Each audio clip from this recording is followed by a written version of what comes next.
Nos enlazamos vía Zoom con Gabriela Rivadeneira, expresidenta del Parlamento ecuatoriano y dirigente del Movimiento Revolución Ciudadana. Muy buenas noches, bienvenida otra vez a Punto de Referencia, Gabriela. Muchísimas gracias, un saludo a Azul y gracias por darle tiempo también a Ecuador y a esta primera vuelta electoral.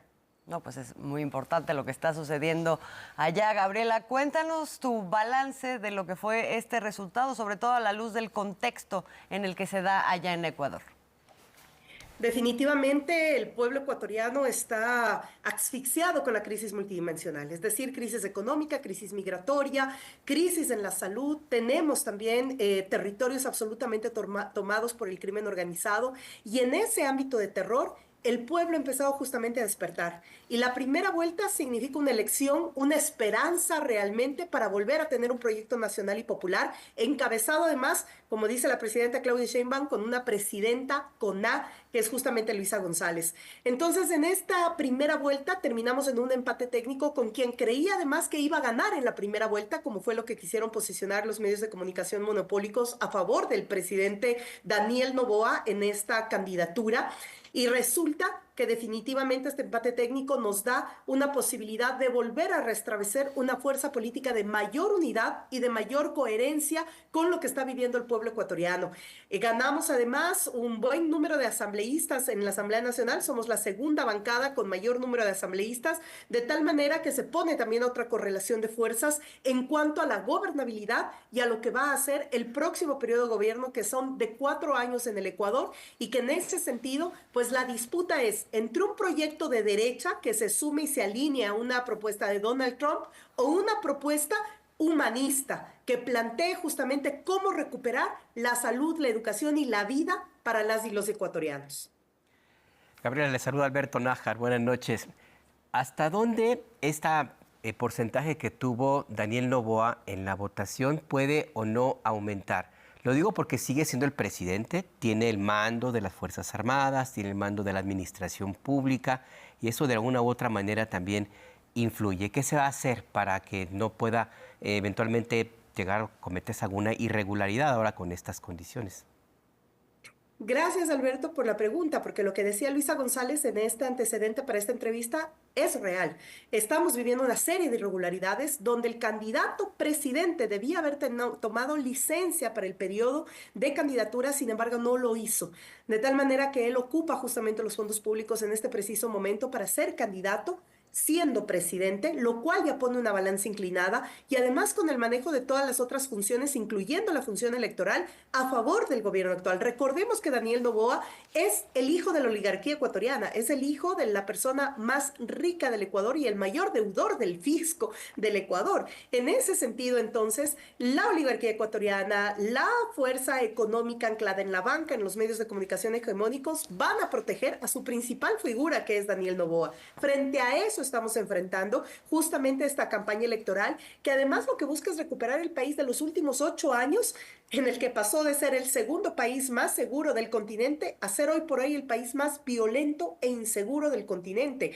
Esa es la confrontación y la polarización en este momento de proyectos políticos, pero sin duda alguna, ahora vamos a tener que poner en juego a Daniel Noboa en lo que va a hacer en esta segunda vuelta electoral, con todas las faltas y las irregularidades en el proceso electoral como las cometió en la primera vuelta, y por supuesto que estaremos más atentos, porque además la región, el continente, está mucho más atento de lo que pasa en las elecciones de Ecuador. Y dentro de Ecuador, Gabriela, ¿cuál es el ánimo? ¿Cuál es el ánimo de la población? Nos estás pintando un panorama donde, por ejemplo, una autoridad electoral, pues no hay una manifiesta confianza en esta autoridad y otra serie de circunstancias. ¿Cómo ves que serán estos meses antes de esta segunda vuelta? Mira, nosotros aspiramos a que este tiempo previo a la segunda vuelta, previo al 13 de abril, que va nuevamente el pueblo ecuatoriano a las urnas, se logre una consolidación de un bloque mucho más amplio, mucho más grande en cuanto a la recuperación del Estado de Derecho y un proceso realmente en democracia.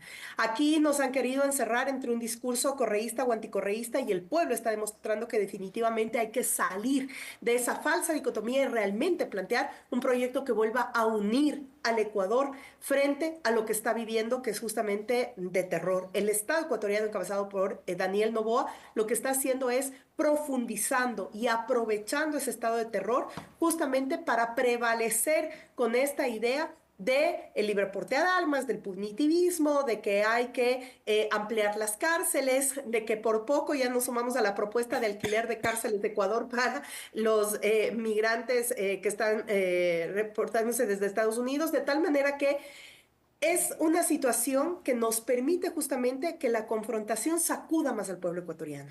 Hoy el pueblo ecuatoriano se ha manifestado y ha sido realmente una jornada bastante pacífica dentro de lo que hemos vivido como Ecuador en los últimos tiempos. Y eso es lo que queremos sostener. Como hemos dicho, esto se debate entre el discurso de odio y de la muerte y entre el discurso de la vida y del humanismo. Y en ese sentido nosotros vamos a apostar siempre con mucha confianza a que sea el pueblo ecuatoriano, a que ratificando esa vocación y esas jornadas pacíficas y que esta segunda vuelta se mantenga justamente como una jornada pacífica, como una apuesta real a un pueblo que quiere despertar, que quiere revivir y que quiere opciones reales para sus hijos, para sus hijas, para nuestros hijos, nuestras familias, que realmente puedan vivir en paz.